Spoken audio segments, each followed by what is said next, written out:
چکرورتی در اجرای خوانندگان صنف 1B. مرحمت.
تو گوشم بگو که میدونی هر روز لحظه به یادم میدونی زرد و زهره زشتت من دارم میگیرم من تو فکرم چجوری دستم تو بگیرم حالا بستم تو دستم برازم تو نگاه این چه حسیه چه حالیه چرا نازم نگاه حالا بستم تو دستم برازم تو نگاه این چه حسیه چه حالیه چرا نازم نگاه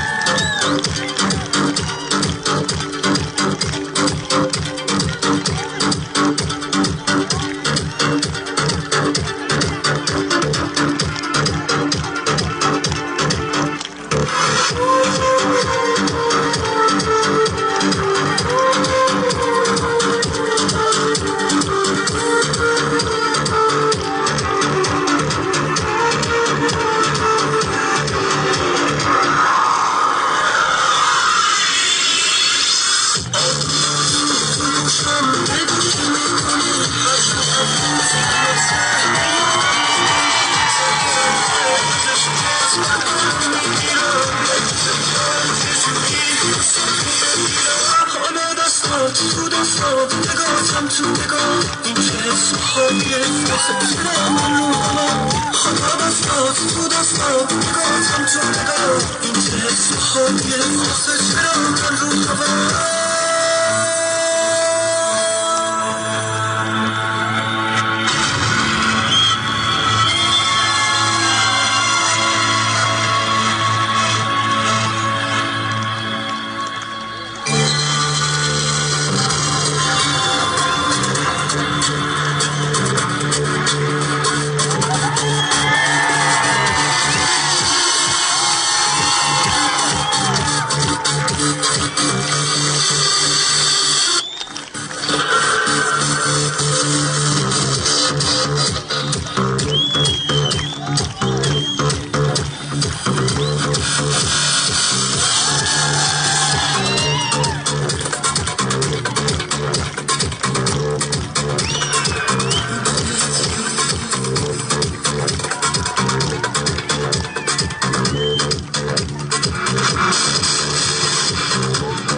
آروم آروم تو گوشم بگو